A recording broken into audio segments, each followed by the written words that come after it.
45%. That number, right there. That's how much of the world's nitrogen fertilizer supply is currently disrupted, delayed, or under direct threat. Not because of a drought, not because of a flood, not because of some natural disaster that nobody could have predicted or prevented, because of a war.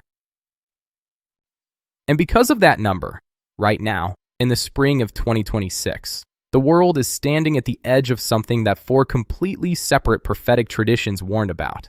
Traditions that never spoke to each other. Traditions separated by centuries, by continents, by language, by everything. And yet they all describe the same thing, the same sequence, the same cause, the same result. This is what they said, and this is what is happening. But first, the fertilizer. Because most people hear that word and think, boring, agricultural policy, spreadsheets, not my problem. And that reaction, that exact reaction, is precisely why what's coming will hit so hard. Because the people who should have been paying attention weren't. Because the weapon was quiet. Because it didn't look like a weapon at all. Here's what nitrogen fertilizer actually is. It's the reason the world can feed 8 billion people. Full stop. In the early 20th century, two German chemists figured out how to pull nitrogen from the air and turn it into a compound that makes crops grow faster, bigger, stronger. Before that discovery, the planet could sustain maybe 2 billion people. After it, 8. The entire population explosion of the 20th century runs on this chemistry. Take it away, and the math runs in reverse. Roughly half of all the food produced on Earth today exists because of synthetic fertilizers. Not some of it, half of it. Every other plate of food you've ever eaten in your life. Fertilizer made that possible. Now, the supply chain. Nitrogen fertilizers are produced from natural gas. And natural gas, its price, its transport, its availability, is deeply tied to the Persian Gulf region and the trade routes that pass through the Strait of Hormuz. That narrow strip of water between Iran and Oman. 20% of the world's oil supply moves through it every single day. Critical chemical industry routes run through it. When that strait becomes a war zone, chains break. Not with an explosion. Quietly. A shipment gets delayed. Then another. Then another. According to the Telegraph, the disruption has already cost 27 days of the agricultural calendar. 27 days that cannot be given back. Here's why that matters. Planting season in the Northern Hemisphere is not a vague 6-month window. It's a narrow slot. Miss it, and you don't get a reduced harvest. You get no harvest. For that year. The next harvest comes in autumn. Between now and then, warehouses empty. Prices rise. And the countries that were already food insecure in peacetime find themselves looking into something much darker. Layer on top of that the Russian sanctions. Russia is one of the world's largest fertilizer exporters. When the Iranian factor meets the Russian factor, 45% starts to look not like a disruption, but like a collapse. Who gets hit first? Not Western Europe with its reserves. Not North America. The first to fall will be the countries with no buffer. No alternative suppliers. No money to buy grain at panic prices. Sub-Saharan Africa. The Middle East. South Asia. Places where food security was already a daily gamble. And here's the thing. This is not a conspiracy theory. This is not doomsday content. This is a business newspaper, The Telegraph, writing about fertilizer supply chains in the same dry, measured tone it uses for interest rate decisions. When a financial publication starts using the phrase global food crisis without quotation marks, that means the analysts have already run the numbers, and the numbers are bad. So, that's where we are. Spring 2026. War in the Persian Gulf region. Fertilizer chains broken. Planting season running late. Prices climbing. Now here's where it gets uncomfortable. Because people have been here before. Not in this exact situation, but at this exact threshold. And they left a record. Thousands of years ago, some of them. Hundreds of years ago, others. And what they wrote, what they saw, maps onto this moment with a precision that is very hard to dismiss. For sources, for traditions, for completely different worlds. And one picture. Let's start with the one most Americans already know. The one that's been on church walls, in movies, in paintings for 2,000 years. The one with the horsemen. You know the 4 horsemen. Everyone does. White horse, red horse, black horse, pale horse. War, famine, pestilence, death. You've seen the imagery your whole life. On album covers, in movies, in churches. It's become almost cultural wallpaper, something ancient and dramatic and safely distant. But here's what most people never actually do. They never read the text. Carefully, slowly, word by word. Because when you do, it stops being wallpaper. The Book of Revelation. Chapter 6.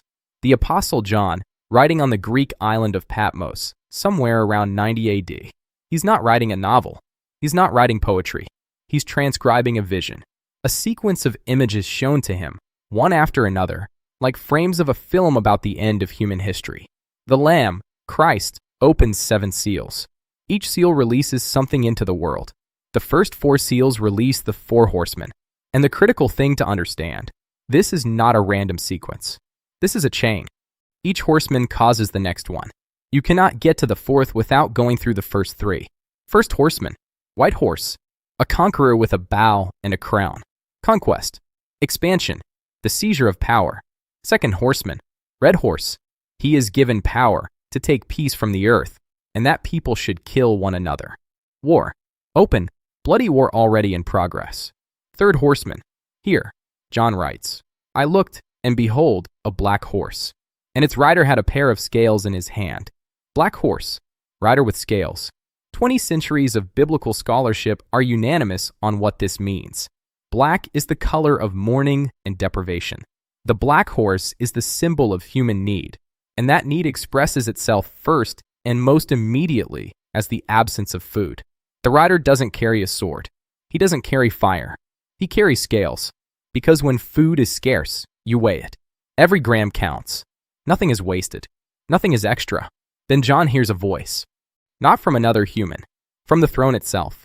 And the voice, this is the part that should stop you cold, speaks in numbers. A quart of wheat for a denarius, and 3 quarts of barley for a denarius. Let's translate that into something real. A quart of wheat, roughly half a kilogram. A denarius, the standard daily wage for a laboring man in the 1st century. So, a man works a full day. He receives enough grain to feed himself. For one day, nothing left. Not for his family. Not for tomorrow. Not for anything else. Read that again. A full day of work. Enough food for one person. One day. This is not starvation in the dramatic sense, the kind you see in disaster documentaries. This is something more insidious. Food exists, but it costs everything you have. You work, you eat today. You work again, you eat tomorrow. No savings. No margin.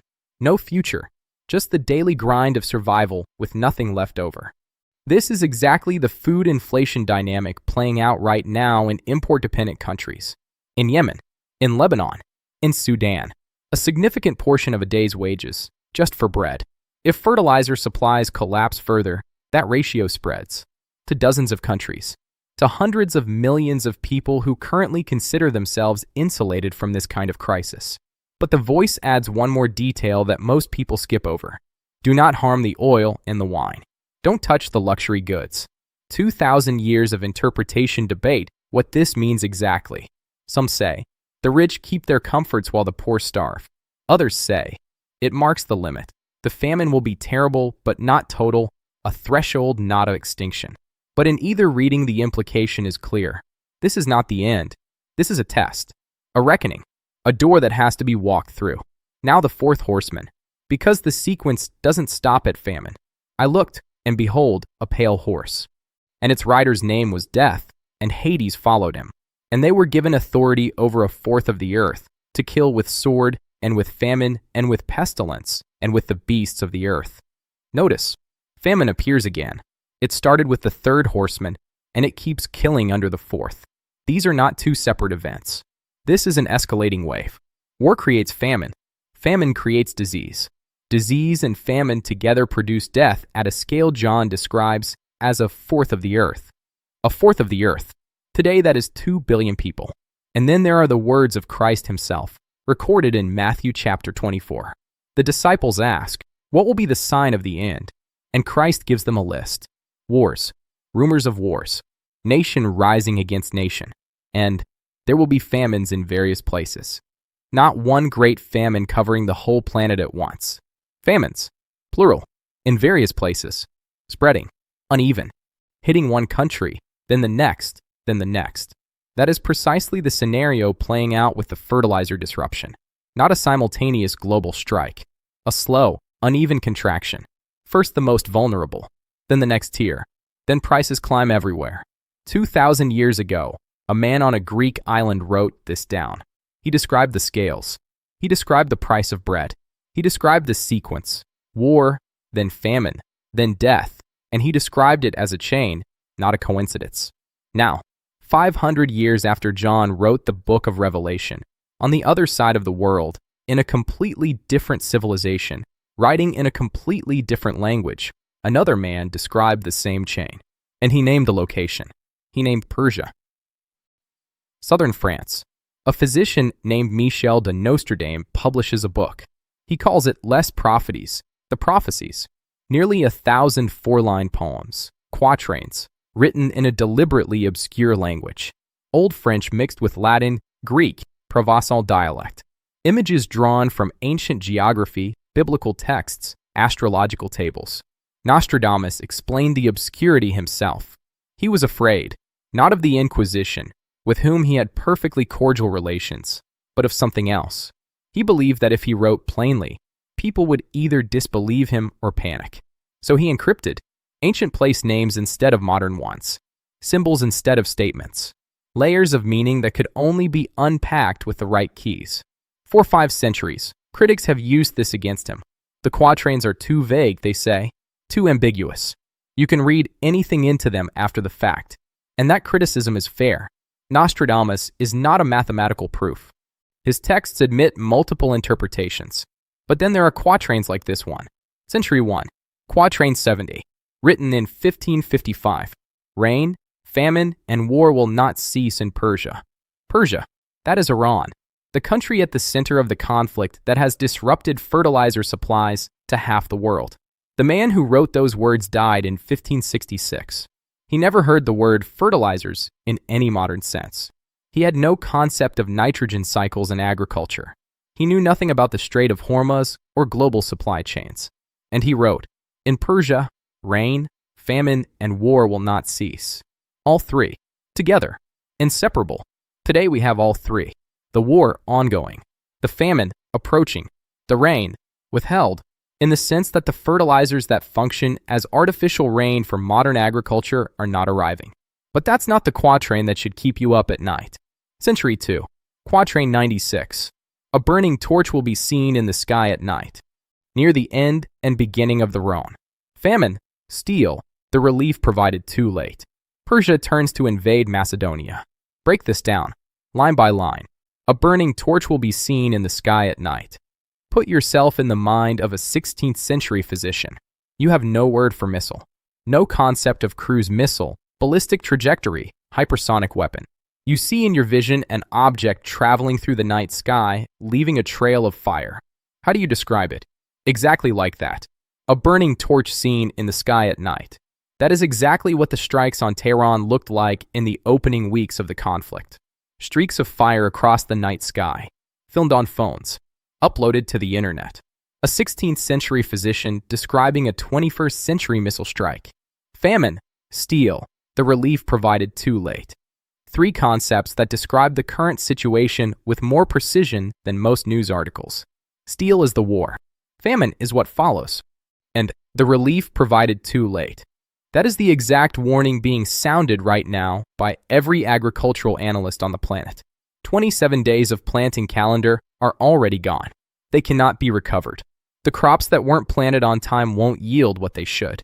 Whatever relief comes, fertilizer shipments restored, emergency grain reserves released, it will come after the damage is done. Persia turns to invade Macedonia. Interpreters disagree on the literal meaning. A physical invasion of modern North Macedonia, or Macedonia as a symbol for southeastern Europe, for the Balkans, for NATO's eastern flank, or, and this is the reading that gains traction as you watch the conflict unfold, the expansion of a regional war into a wider war, drawing in European nations through alliance obligations, through retaliation chains, through the cascade of miscalculations that turns a Middle Eastern conflict into something that reaches Berlin and Paris? In any reading, what starts in Persia does not stay in Persia. The fire spreads. Now a second quatrain from Century 2, near the gates and within 2 cities. There will be two scourges the like of which was never seen. Famine within plague, people put out by steel, crying to the great immortal God for relief. Two cities, two simultaneous catastrophes. Famine inside epidemic, or epidemic inside famine. They are inseparable. They feed each other. People expelled by steel, driven out by war, made refugees. And at the end of this image, people crying out to God, not to governments, not to the United Nations, to God, because everything else has already failed. This is not an abstract apocalyptic image. This is a description of what is happening right now in zones of simultaneous conflict and hunger. In Gaza, in Sudan, in Yemen, people who had food and shelter in the morning find themselves in the street by evening. War and famine don't take turns. They arrive together, amplifying each other.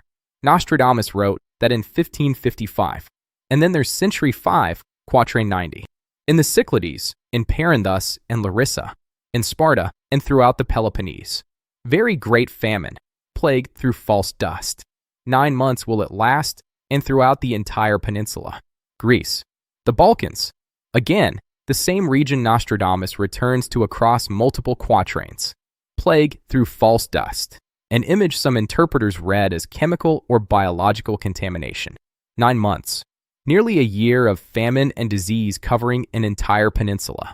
If the conflict expands, if Persia truly turns toward Macedonia, the Balkans sit directly in the path of that expansion.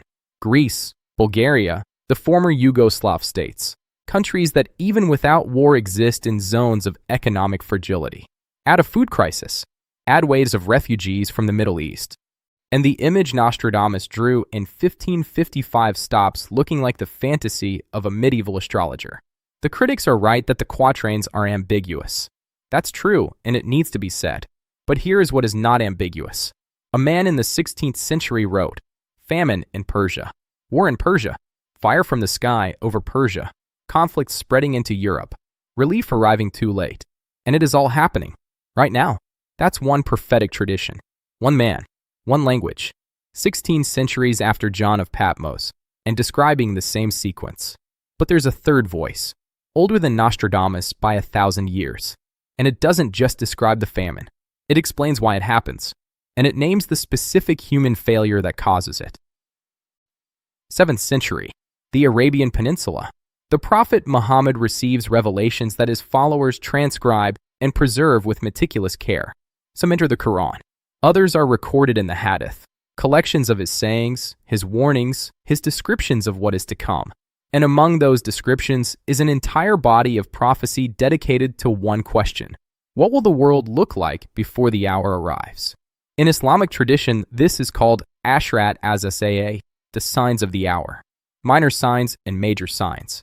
The minor signs accumulate gradually, over decades, over generations, like pressure building in a fault line. The major signs are the final events, the ones that mean the end is no longer approaching. It has arrived. Now, here is what makes this uncomfortable. When you read through the list of minor signs, the checklist of conditions that must exist before the end, you don't feel like you're reading an ancient text. You feel like you're reading a description of the present. The prophet said, there will come a time when people are careless about the source of their sustenance, when it will not matter to them whether what they have comes from lawful means or unlawful ones, when trade routes will be filled with deception, when the scales of commerce will be unjust. And when that happens, he said, the sky will withhold its rain. The earth will dry, and were it not for the animals, rain would not fall at all. Stop on that image. The sky closing, the rain stopping. What are fertilizers in modern agriculture if not artificial rain? Not water, but nutrition, without which seeds cannot reach their potential. When nitrogen fertilizers stop arriving at fields, the earth receives less. Harvests fall. The cycle breaks. The sky has closed, not by divine decree directly, but by the decisions of men who started a war across the trade routes running through the Strait of Hormuz. But that's not the hadith that hits hardest. The prophet said to his companions, O Ibn Umar, there are 5 things with which you will be tested, and I seek refuge with God lest you live to see them. 5 things, and among them, stated plainly, without metaphor, they do not cheat in weights and measures, but they will be struck with famine, severe calamity, and the oppression of their rulers. Famine here is not a natural disaster. It is a consequence. It is the result of a world that has violated something fundamental in its own order. Not a drought, not a crop disease, a moral and commercial failure. And then the price arrives. Now hold that against what is actually happening. 45% of global fertilizer supplies disrupted not by weather, but by political decisions, by sanctions, by a war that multiple parties chose not to prevent. The weights and measures of global trade violated. The trade routes blocked. And now, the bill. There is another hadith, transmitted through multiple generations of companions. The prophet described the time before the hour. There will come a time when a man who is a believer in the morning will be an unbeliever by evening, and a man who is a believer in the evening will be an unbeliever by morning. This is the image of accelerating moral collapse. A world where convictions, values, agreements dissolve faster than they can be rebuilt. A world where nothing holds. A world that cannot sustain itself. Alliances that seemed unbreakable, gone in months. Countries that were partners yesterday, imposing sanctions on each other today. Treaties negotiated over decades canceled by a single executive order. Now the major signs, the ones that precede the hour itself. Among them, the emergence of Yajuj and Majuj. In the Quran, two peoples locked behind a barrier that will break in the end times, unleashing destruction across the earth. Scholars debate who they are literally. But what matters more is what the prophet described happening after their emergence. They will drink the rivers dry. They will destroy everything in their path.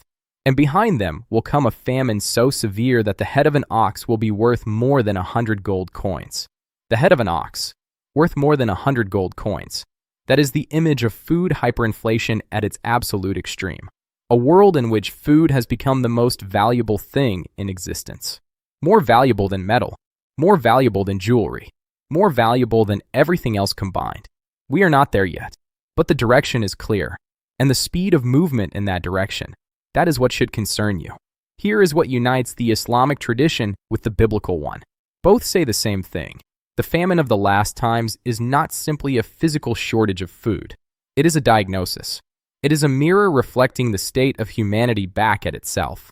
A world that is capable of feeding 8 billion people and consciously chooses not to, because geopolitics matters more than wheat, is a world that has written its own diagnosis.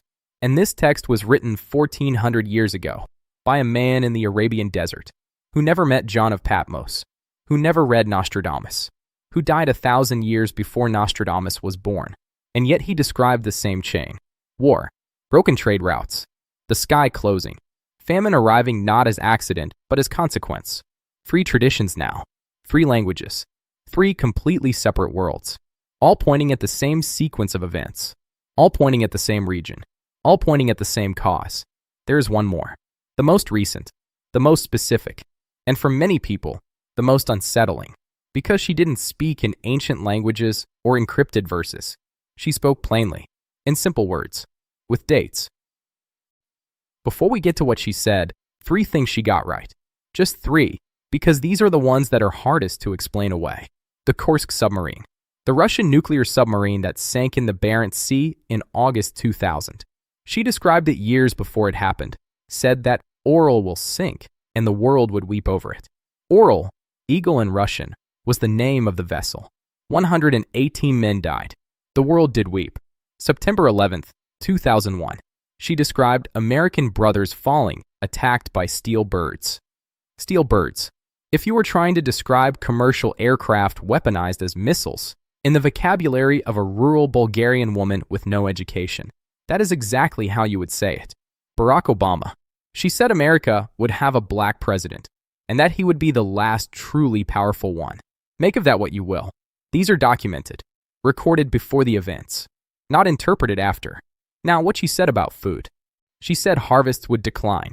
She said food would become inaccessible for enormous portions of the global population. She said people would fight for food, brutally, without rules, without mercy. She said people would kill each other for food without fully understanding why. Because hunger removes everything secondary, education, restraint, civilization, and leaves only one drive. This is not metaphor. This is a literal description of what is already happening in food crisis zones.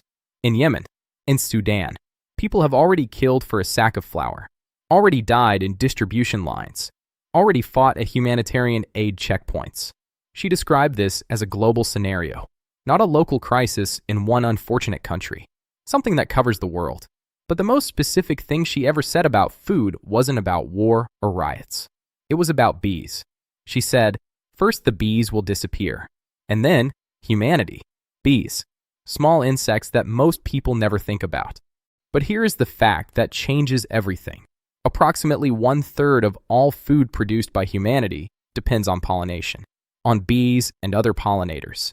Without them, no apples, no almonds, no sunflowers, no cucumbers, no tomatoes. Hundreds of crops that form the dietary foundation for billions of people. When bees disappear, the earth doesn't become a desert overnight. It just stops giving what it gave, slowly, without reversal. She named the start date of their disappearance, 2004. In 2006, 2 years after the date she named, scientists recorded a phenomenon they called colony collapse disorder. Bee colonies began dying en masse across the world, without clear cause, just empty hives, bees flying out and never returning. The United Nations issued warnings. Bees are disappearing 8 times faster than mammal species. If this trend continues, within decades there will be nothing left to pollinate the crops. She was off by 2 years. 2 years out of a prophecy made decades earlier. Now connect 2 facts. Bees disappearing, pollination falling, part of the harvest declining. Simultaneously, fertilizers not arriving, another part of the harvest declining. This is not one blow. This is 2 blows landing on the same spot, on the Earth's capacity to feed people. She saw both. Now the dates. This is where it becomes very difficult to dismiss. According to multiple sources who recorded her words, she named the period from 2025 to 2028 as the time of global famine. Not regional, not a crisis in the poorest countries. Global, the kind that everyone feels, some earlier, some later, some through empty shelves, some through prices that make buying food a calculation rather than a reflex. We are inside that window right now. Spring 2026, the center of that 4-year period. And the fertilizer supplies disrupted, and the bees still dying, and the grain prices still climbing. But she added something that usually gets left out, something that doesn't fit the pure apocalyptic narrative. She said that in 2028, humanity finds a new energy source. The famine ends, not because it burns itself out, but because people break through the crisis and emerge on the other side. Changed, different, which means this. According to her vision, what lies ahead is not an ending. It is a transition. Terrible, painful, with casualties, with collapse, with famine. But a transition, not an abyss. The 4 years between 2025 and 2028 are not the final chapter of human history. They are the darkest section of the tunnel, after which, light. But first, the tunnel has to be crossed. And here is what makes all of this genuinely disturbing. She was a blind, uneducated woman from a Bulgarian village. She didn't read economic forecasts. She didn't study agronomy. She didn't know what the Strait of Hormuz was or what nitrogen fertilizers do to crop yields. She had no access to intelligence briefings or UN analytical reports. She just saw. And what she saw matches what the Telegraph is reporting in the spring of 2026 with a precision that is very hard to file under coincidence. For voices now, for traditions, and one picture. Time to lay it all out. Stop and look at what we have, not piece by piece, all of it, together, as a single picture assembled from fragments created in different centuries, different civilizations, by people who never knew each other existed. 1st century AD. A Greek island. The Apostle John writes down a vision, a black horseman with scales, the price of bread equal to a day's wages, famine following immediately after war and preceding the death of a quarter of the earth. War in the east is the trigger. 7th century. The Arabian Peninsula. The Prophet Muhammad tells his companions, a time will come when trade routes are violated, the scales of commerce become unjust, and then the sky will close, rain will stop, and famine will arrive, not as accident, but as consequence. One of the minor signs of the hour, when people become careless about the source of their sustenance. Southern France. A physician writes in encrypted verse, famine in Persia, fire from the sky over Persia, Relief provided too late. The conflict spreads into Europe. 20th century. A Bulgarian village. A blind woman with no education names a specific window. 2025 to 2028. Global famine. People fighting for food. And adds, this is not the end. This is a passage. For sources. For languages. For completely different worlds. For completely different methods. Vision, revelation, astrology, clairvoyance. And one picture. One timeline. One chain of cause and effect. War in the East creates famine. Famine creates chaos. Chaos is the threshold of something that each tradition names differently. Apocalypse. Kiyama. End of cycle. Transition. Can this be explained as coincidence? Technically, yes. You can always say, coincidence. People in every era feared hunger, so prophets of every tradition included famine in their end-time visions. It's a universal human fear projected onto eschatology. That's a reasonable explanation, but it doesn't answer several uncomfortable questions. Why do all of them link the famine specifically to the East?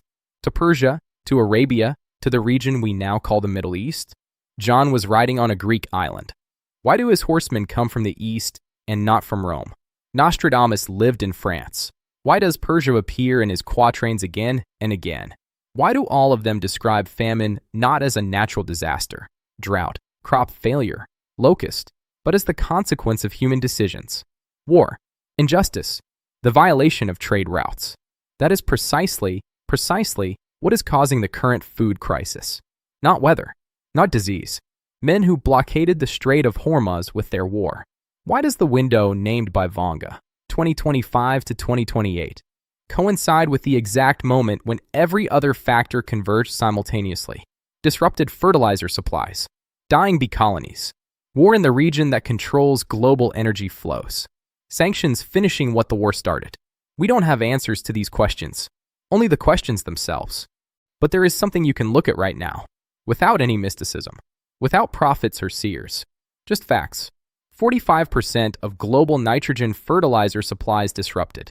Planting season running 27 days late. Bee colonies continuing to collapse worldwide. Grain market prices continuing to climb. Countries that were barely food secure in peacetime now standing at the edge of something much worse. The black rider has left the stable. You can hear the hoofbeats. John described him 2,000 years ago. Black horse, scales in hand, bread priced at a full day's wages. The Prophet Muhammad warned his companions, when the scales of trade are violated, famine comes. Nostradamus wrote in the 16th century 4 words that read today like tomorrow's headline. The relief provided too late. Vanga named the years, and all of them, each in their own language, their own time, their own tradition, were saying the same thing. That the famine of the final times is not a natural disaster. It is a bill that humanity presents to itself, a bill for wars that didn't have to be started, for trade routes that didn't have to be cut, for political decisions made in offices by men who never knew real hunger and never stopped to think that their decisions might take food from billions of people they would never meet and never see. The prophets don't ask for your belief. They never did. They just left a record, across centuries, across languages, across every tradition humanity has ever produced. And the record is open. Look at the scales. One side holds what we have right now. Disrupted supplies, late planting, fire over Persia, empty hives, rising prices. The other side holds what all of them described. Famine, chaos, the threshold. The scales are no longer balanced.